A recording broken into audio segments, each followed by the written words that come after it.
It's a sensitive, delicate deal, dragging brand new songs out of the sky. Trading ideas, accepting some, storing others in the maybe later bag, moving on and along with hardly a plan. During the Zepp years, I never imagined a full-scale album project without the other guys, and even less the idea of new writing partners. But then, since 1981, I've enjoyed many amazing, exciting musicians in the sharing, in the writing, in production and engineering. Men and women who encouraged and enlightened, introducing me to crazy curves I could never have imagined. For this podcast, I'm going to be picking out some songs from here and there along the way, mixing constant shifts in sound and intention from across this long old time. There's a story in all of them. I'm Robert Plant, and this is Digging Deep. Hello, my name is Matt Everett, and I'm very pleased to welcome you to Digging Deep with Robert Plant, Season 2. This is the podcast where in each episode, Robert himself enters his back catalogue to investigate, evaluate, and celebrate a song of his choosing. As you'll know if you've been listening to Season 1, we span the whole of Robert's career thus far, touching down at different points, from way back when to right here and right now. And we have news of a very special music release from Robert connected to that journey, so keep listening for info on that at the end of this show. So let's get started. If you're a new listener, hello, and if you're a friend already, welcome back. This is Digging Deep. This is Season 2 of Digging Deep. I am Matt Everett, and I'm back once again with Robert Plant. Hello, I'm Robert Plant, and I'm back in bits and pieces from yet another tour. But, yeah, there's stuff to say. You must have enjoyed the first season enough to want to do a second one. I haven't heard it yet. You did it, you don't have to hear it. No, exactly, yeah. Well, it's a strange thing because the idea of becoming familiar with songs from another time, you kind of end up as a voyeur in the end to your own condition, going back to then, you know. So it is odd because when you're in the sort of conceiving songs, working on songs and playing them in, touring with them in the present tense is one thing, but I'm intrigued by some of the mood and atmosphere and flippance and innuendo and stuff that is not always, doesn't always stand the test of time, but there's no reason why we can't enjoy the errors as well as moments that are quite okay by me. Okay, so let's start with a song from 2005 from Mighty ReArranger.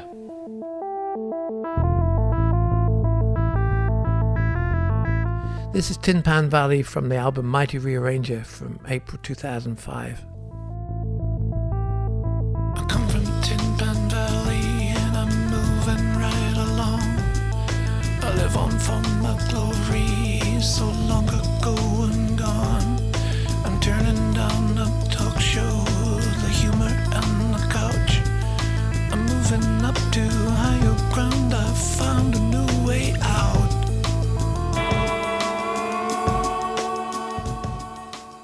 Who is the Mighty ReArranger? Well, you are. I am. Anybody who has resolve and can actually just, change stuff that's going on by their own deliberations. Yeah, it's a very positive character. It's an intent for good? Yeah, absolutely. There is only good. Before we get to the song specifically, the album, what was your state of mind for the Mighty ReArranger recording sessions? Well, we convened Strange Sensation, which became the Sensational Space Shifters. We kind of came together in about 2001. I had a band prior to that called the Priory of Brian. And we'd taken on some gigs in Scandinavia, and the group dissolved. And there were some outstanding shows. That's quite often how bands really start kicking in, when they're actually fulfilling contracts for sections of a previous group. So if you're left holding the baby and it's got your name on the contract. So that's what you do. You go out to these far-flung places. And so we went off into the back hills of Sweden as Strange Sensation, and we recorded. We ended up in Tallinn in Estonia, and we began to piece together the beginnings of Dreamland, which was the first album we made. And was very exciting because the actual constituent parts of our musical personalities were really interesting. We got Clive Deemer and Johnny Baggett from Portishead, and Justin Adams from Jar Wobble, Paul Thompson from The Cure, and Charlie Jones from more or less everything that I'd done since about 1989. Great bass player. So we had this amazing, great meld of all these different musical influences. So I'd kind of left the 70s and 80s and behind, made my way through the 90s in all sorts of states of repair and disrepair, and then found myself with these guys in Estonia, in a recently freed country from the Russian grip. And optimism was everywhere. It was just amazing. The people of Estonia were skinny and thrilled. I mean, it was amazing to be playing the places that we played. It's always been my want to go to interesting places and see what's going on, what the story is. And so while we were there, we started shaping up Dreamland. And Dreamland was an album of covers. There was one track last time I saw it, which was an original. So we were getting into each other's groove and just exploring where these things go. And it was phenomenal, really. It was just such an adventure. We went back to Rack Studios and we started recording at Mickey Most's place, and Dreamland was born. And then time went on, and we toured round and round and round. And at that time, Paul Thompson left the band, and Skin Tyson joined us, who was and still is quite often in cast. And we started writing again down in around the West Country, and Mighty ReArranger began. And it was finally, we were able to, having played together so much, there was a great exchange of energies and musical personalities, which gave us a particularly dynamic set of tracks. And I mean, the backing tracks themselves were insane. I mean, there's a track called Takamba, which Takamba is a kind of rhythm and a pace that's set by the Tuareg in the South Sahara, which is a rhythm which actually, if you like, is based on the lope of a running racing camel. That's amazing. Yeah, but I mean, but it really works when you're playing that particular kind of music. So we recorded loads and loads of different feel of music. We were up in the Welsh mountains recording, and back down in around Bristol and stuff. There was a great mood in the air.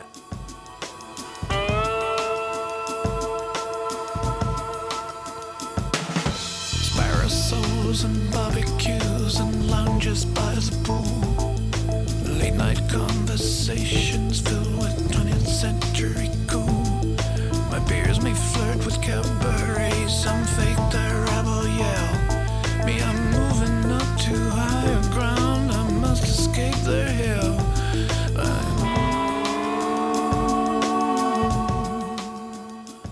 Tin Pan Valley was sort of born out of the sort of Massive Attack, the shell of that part of Massive Attack and Portishead that was kind of part extreme dub.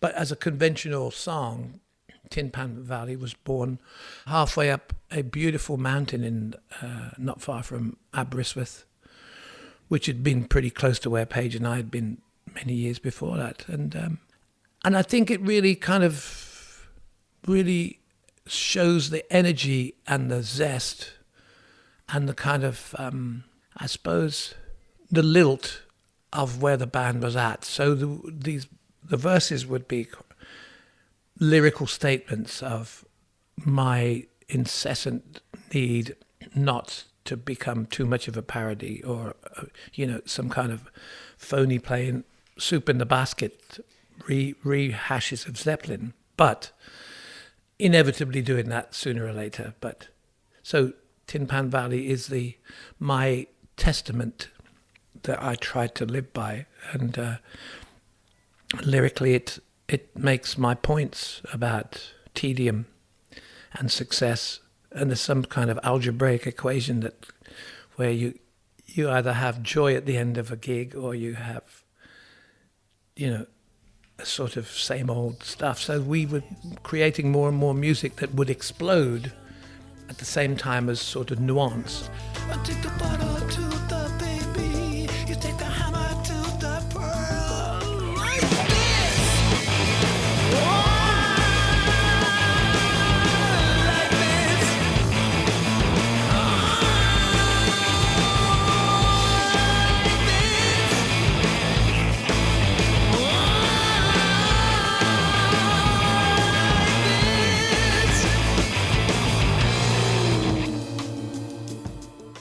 It's crazy, really, because I'm obsessed by other people's lyrics and imagining where mindset comes from, and based on people's personalities and how they choose to write, and what amount of brevity or flippance or whatever it might be, and so I have great respect for lyrics, and it's amazing how some artists are considered amazing lyricists and other people are great singers.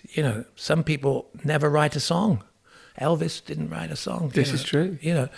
But he could sing the hell out of everybody else's. So the challenge has been to write and really get behind how I was feeling about stuff. And I think that Tin Pan Valley kind of really, it's a sort of cockeyed arrogance. That's how I probably see it now. Yeah, the lyric, I'm turning down the talk shows, the humour and the couch. I'm moving on to higher ground. I've found a new way out. It's positive though. Absolutely, yeah. It's the line in the second verse. There's parasols and barbecues and lounges by the pool.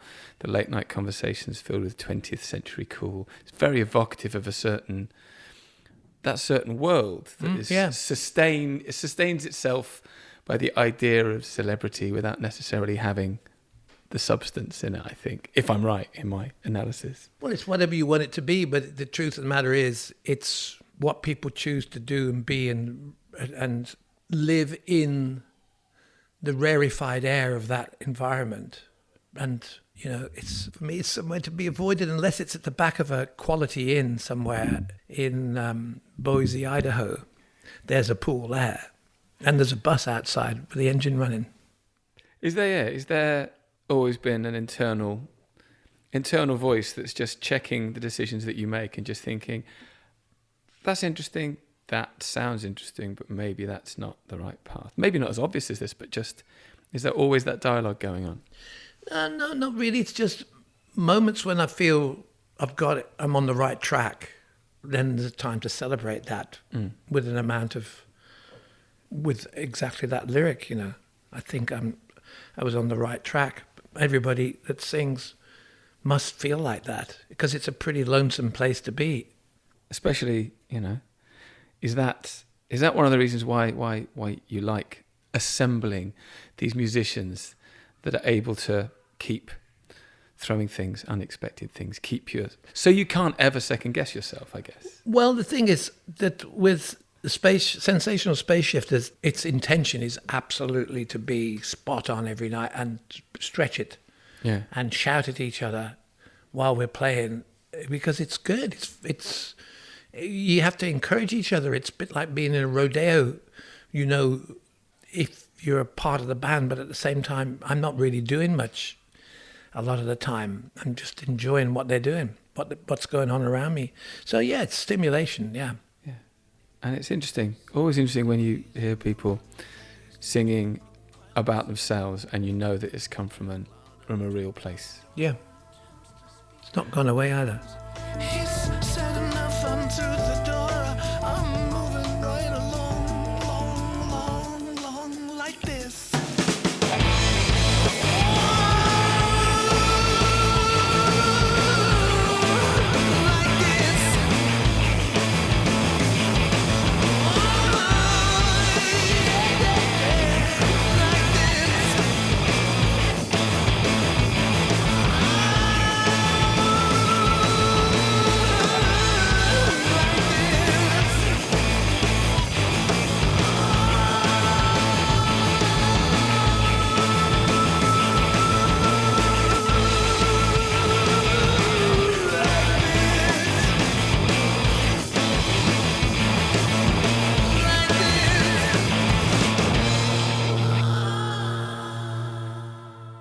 That was Digging Deep with Robert Plant, episode 7, the start of a new season. We hope you enjoyed listening to it. At the top of the show, we promised you some exciting news about a new release from Robert, and that's what we have for you now. So after the brilliant reception that the first season of Digging Deep received, Robert has decided to release a special limited edition box set featuring 8 7-inch singles to accompany this, the second season. Also entitled Digging Deep, the set is being released on Robert's own Esperanza label and features songs spanning 3 decades. There's hit singles, rare B-sides and tracks from each of his solo albums.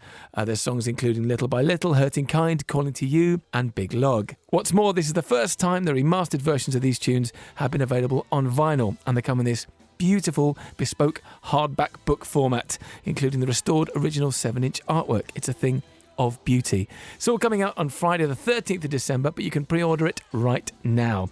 You can get more information at robertplant.com. We'll be back soon, so be sure to hit subscribe so you don't miss the next episode. And don't forget you can hear previous episodes on your podcast provider as well. Thanks very much for listening. This has been a Cup and Nuzzle production.